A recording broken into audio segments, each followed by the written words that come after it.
Bon dia and welcome to MMAfighting.com's preview of UFC 190. I'm Ariel Helwani here in exquisite Rio de Janeiro alongside our very own Brazilian beast himself, Guilherme Cruz.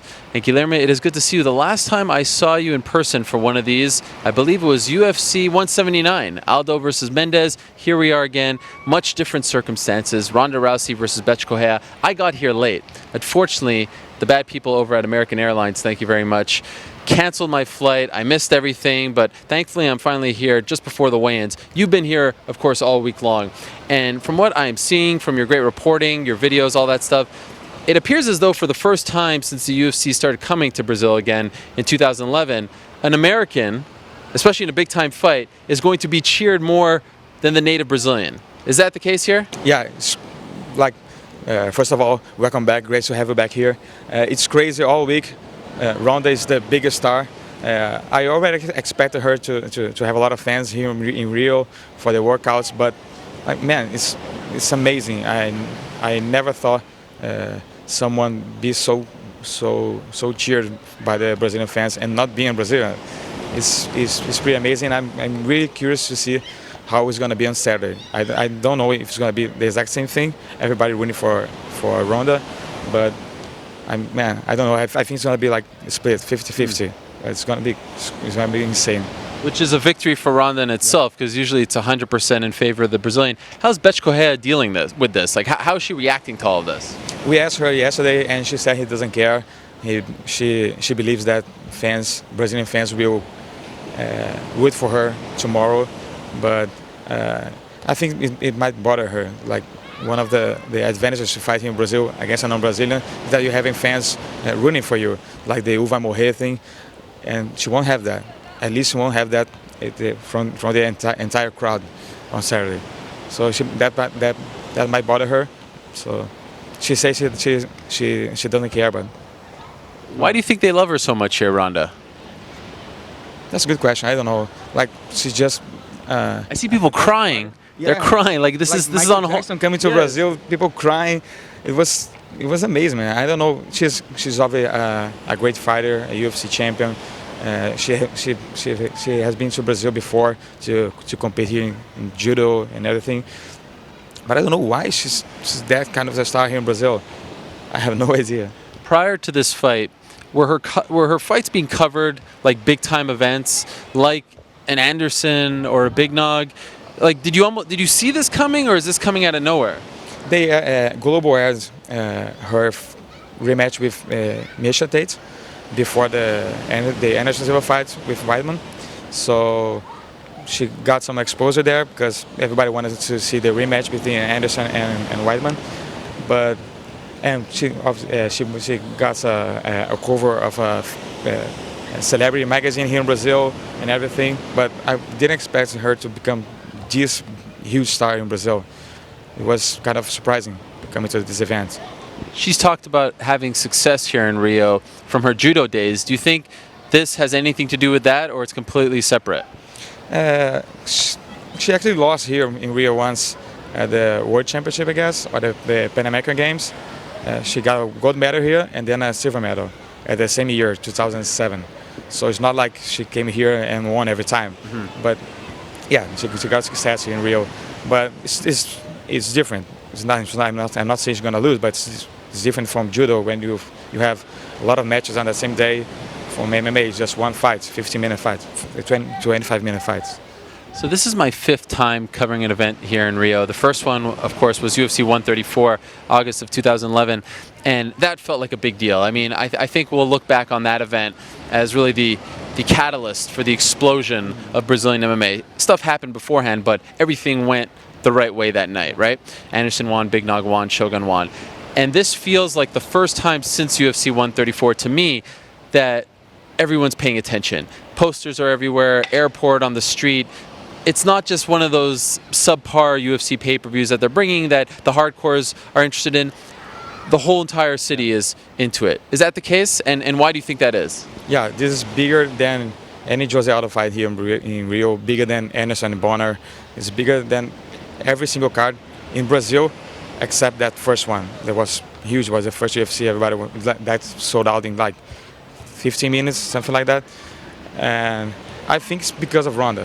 Every real card is usually is the bigger that you're gonna get in Brazil, and especially now that's the pay-per-view card. But Ronda is captivated everybody in a way that I can't understand how she did that, but she did, and she became a star here in Brazil, and people want to watch her fight. I have a cousin that he's driving, I don't know, 200 miles just to watch her fight. He's gonna be here on Saturday, watch her fight, and drive back. He never talked to me about MMA before, never, and he's driving to see Ronda fight. It's amazing. How big of a star is Bethe Correia here? That's not that big. Yeah, hardcore fans know her, but that's it. It's not that big star. He didn't get any TV time at all. Not even after this fight was booked? Like, has she become at least a little more popular since the fight was booked? Yeah, people know her because she's the one who's fighting Ronda Rousey. Okay. So Bethe Correia is a Brazilian, is going to become champion and everything like that. We must give her credit, though. And there's a fly here. It's really something else. It's wow! It just actually stuck on my hand. I've never seen that before. That is the weirdest thing. I've never had a fly actually stick. Wow! Look how weird that is. It's like there's actual honey or something on my hand here. The flies that you guys have here in Rio are just are mutants. They're mutant flies here in Rio. Anyway, let's move along. Bethe Correia, who by the way has a very cute dog named Ariel. So I'm a little partial. It's a tribute to you. Yes, a tribute to me. Yes. So I have to give her credit. It appears as though she really is not buying into this idea that she's overmatched, that Ronda's going to kick her butt, she's going to lose in a minute. I mean, you see at the media day, she got up in her face. You could tell she is not afraid of Ronda. Do you think that's the case? Absolutely. Her confidence is her biggest weapon in this fight. She truly believes that she's going to be the one go there and beat Ronda. And knock her out in 10 seconds and break her jaw like her mother asked her to do. That's the best thing she can do. She gotta believe in herself. But the way she says things, like she truly believes she's gonna go there and win. Do you believe Ronda when she says she's gonna prolong the fight, punish her, make it go longer than it needs to be, then she can make it because she wants to embarrass her and prove to her that she's the best? Do you believe her? I don't know. I think once the fight starts, she'll see an opening, go for a takedown, a lock and armbar, and that's it.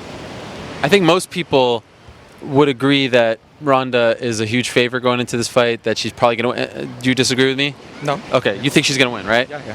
The big question is, how long is it going to last? And that's a little disrespectful, I think, to talk about for Bethe Correia, because she is a pro athlete who's going in there, and as you know in the sport, anyone can win. But let me just ask you anyway, how long do you think it's going to last? I think it's going to end in the first round. First round? Yeah. I don't know Quicker than Zingano and... No, 14 seconds? No. No, but I think it's going to be in the first round. Yeah, something like that. Ronda has that thing, though. You watch her fight to see how she's going to win. Especially now that she's like the biggest favorite in the UFC history. So people want to see how she's going to beat this. Right. Like Mike Tyson used to be in the past. So the fans here, like in Los Angeles, correct me if I'm wrong again, they won't be upset if this lasts a minute.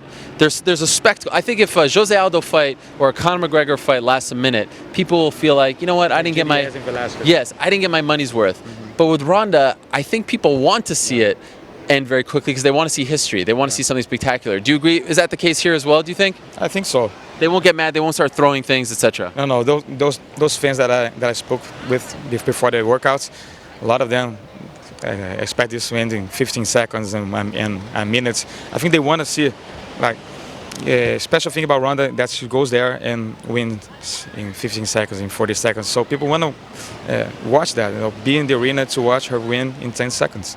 The tricky thing is, Bethe's, Muay Thai fighter. She likes to get up in your face, use her knees, her elbows, and that's a very bad game plan against Ronda, because you get up in her face, she's going to throw you, and the fight's pretty much over from that point. So what do you think Bethe is going to do? Do you think she's going to try to avoid her? But if this fight goes into the second round, that's a moral victory for Bethe Correia, right? If she can last 5 minutes, then maybe you never know what happens. So how do you attack this person if you're Bethe Correia? What do you do? I don't know what she's planning to do, but I wouldn't be that aggressive. You can't be so aggressive against Ronda. Just take some time, go around and see what Ronda is trying to do, and take some time. You have to be patient against Ronda. You can't just go there and throw a flying knee, expect to win. So what do you think? Ronda via submission or TKO KO? TKO. I think so. Yeah. On the feet. TKO. No. On the ground. Ground and pound. The ground. Yeah. All right. And Chris Cyborg is going to be in attendance, right? Yeah. Are they starting to talk? Are they getting restless here about seeing that fight, seeing the real best Brazilian female fighter going up against Ronda? Would they root for, like, if this was Cyborg versus Ronda, would they root for Cyborg in this case, or still would Ronda be the favorite? I have no idea because Cyborg is not that famous in Brazil. Only more hardcore fans. So once she goes to the UFC, fights in the UFC, we'll see how fans will react to her. So right now, if she was like today, she enters the fight, I think people would root for Ronda because they don't know Cyborg yet. Mm-hmm. Let's talk about the co-main event. Shogun Hua versus Little Nog, a fight over 10 years in the making. They fought back in Pride in 2005, and Shogun won that fight in the middle of the middleweight Grand Prix. And now here they are. They were supposed to fight a couple times, and injuries and whatnot. They're both coming off very bad losses. Do you feel like the loser of this fight is done? If Shogun loses this fight, I think it's time just to stop fighting or cut down to 185. But if Little Nog loses, depends on how the fight goes. I see maybe take one more fight, who knows? And if you lose, it's done. But I think Shogun needs more to win tomorrow. What does this fight mean for the people here? That's one of the best fights of the last decade. It was a very big deal in Pride. Are people excited about seeing these two legends go head to head? Because often in Rio, they don't book a Brazilian versus a Brazilian on these cards. Yeah, they are. The hardcore fans, the casual fans just want to see Ronda fight. But the casual fans, because everybody remembers that fight was amazing. But I don't think fans should expect that fight again. It's been a while, 10 years, so if they bought tickets to watch that fight, expect this to be exactly the same, I don't think they're gonna be like so excited and happy with their money when the fight ends. But it's gonna be a good fight. I hope so. It's clear to me that Shogun recognizes that it's to a degree do or die for him because he moved to California to train for this fight with Master Rafael Cordeiro over at King's MMA, his old coach back in the shooter box days.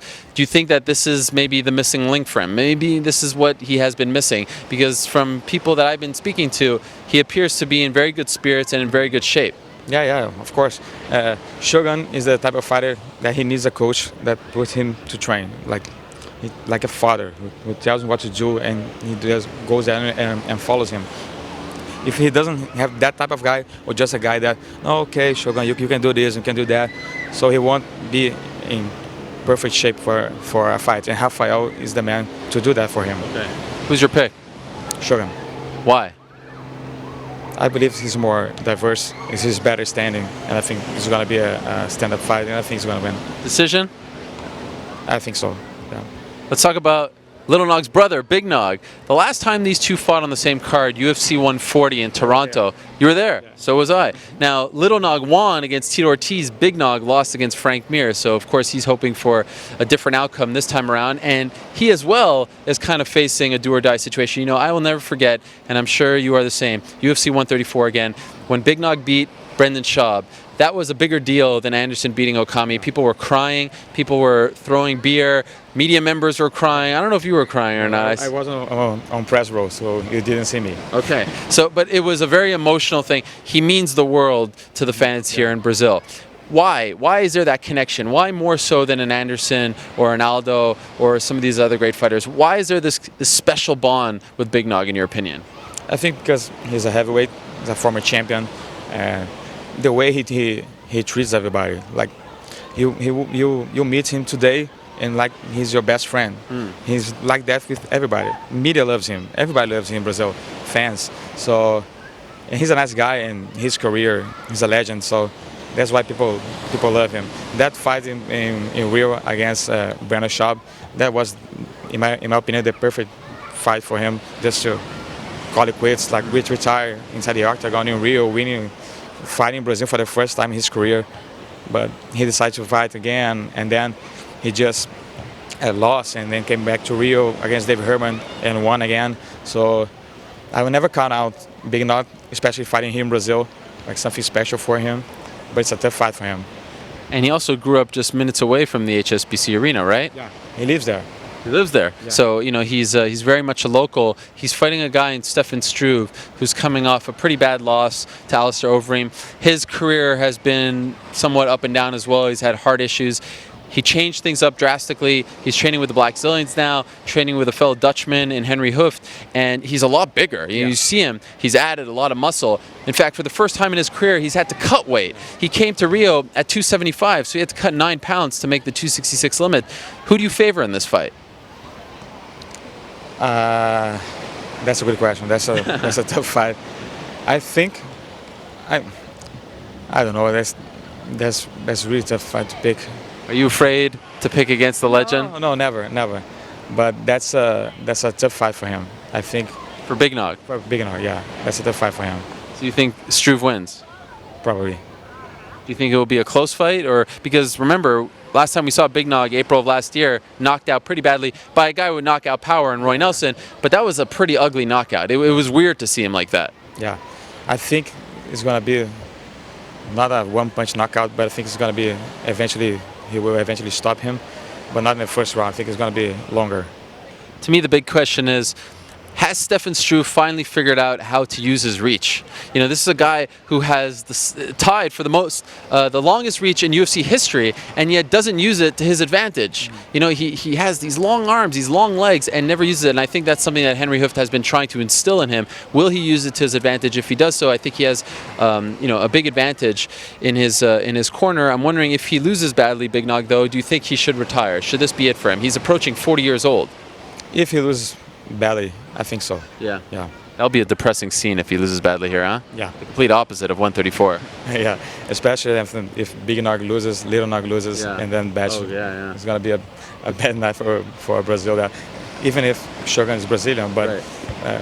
Nogueira brothers, they have a lot of fighters from their team on the card, so it will be a bad night for them. You have to wonder if this crowd will pump up Nogueira. It felt like he had one leg. He was fighting with one leg against Brandon Shaw, and it felt like they instilled this superhuman power in him. He couldn't even walk properly before the fight. It was amazing. That went like was crazy. Let's talk about another big fight on the card. Jessica Aguilar making her UFC debut, former WSOF champion, has won 10 in a row. A lot of people still consider her to be the very best strawweight in the world, and she's fighting Claudia Gadelha. And she fought a very, very close fight against the current champion, Joanna Jędrzejczyk. Do you think that the winner of this fight should get the next title shot? 100%. Yeah. No doubt about it. No doubt. Who else would get the title shot? That's the fight. Who do you favor? Claudia. Why? Jessica is a great fighter, but I think Claudia is better, and the matchup favors Claudia, in my opinion. I think she's going to win that decision, probably. Do you think Claudia has what it takes to beat Joanna? Maybe. It was a close fight, but I feel like Joanna has become a lot better since. Yeah. For some people, Claudia won of the fight, and that's interesting because you're going to see Joanna evolved a lot since, and Claudia now knows what to expect from her. Right. So it's going to be a great fight if Claudia wins and gets a rematch. And Claudia hasn't fought since. She was supposed to fight in April, injured her back, so we'll see how she looks in this fight. That's a great fight, and I love the fact that they're putting it on a Ronda card as well to really showcase the strawweight division. Bigfoot Silva, So Paleli, who do you got? Paleli. Why? I think Bigfoot Silva isn't doing so well lately. Paleli is not the best heavyweight, but I think his knockout power and Bigfoot's ability to take punches recently is going to make the difference in this fight. Damian Maia, Neil Magny. Magny. Why? That's a big win for Magny. Yeah. I'm surprised. If he wins this fight, puts him right at the top. He won't be like the first guy to beat Damian, but it's a tough matchup for him. But I think he's going to win the fight.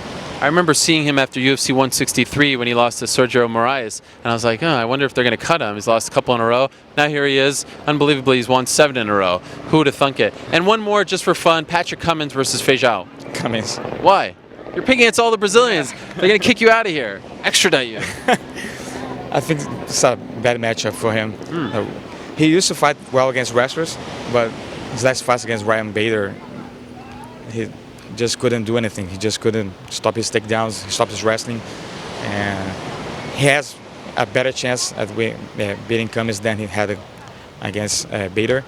He has like good knees, heavy hands, but I think wrestling is gonna be the difference here, and he's gonna win the fight. So this is the anti-Zuffa card of the last year, because over the last few years, it seems like every single card has been hit with injuries, right? Yeah. Not only has this card not been hit with injuries, yeah. it has added 2 fights. Yeah. 2 Tough Brazil, 4 fights. The finalists in the 135-pound division and 155-pound division. This is a season, Tough Brazil 4, that started off with much fanfare because it was supposed to be Anderson Silva involved, and then of course tested positive, so Nevada kicked him out. Are people into it here? Like, is it as big of a deal as it once was? Zero. No one cares. No one cares. It was. You care. About the fights, about the reality. The season. Yeah, no. I just watched it because of Anderson, and I wanted to see how they would handle the doping situation. But once he was out, I just stopped watching. How are the ratings? It was as good as the other seasons. Oh, so Yeah. people care. No, actually, it was down a little. Okay. Yeah. But still, it's not taking a big hit like it is in the States. It's not ridiculous. No, they have like some million people watching. 7 million. No, some million. Some million. I don't know. How Anything you want to tell us about those 2 fights? Are you excited about one in particular, one fighter in particular? Anything you want to say to the American public who probably doesn't know a lot about those 4 guys? Sorry. You got nothing. I got nothing.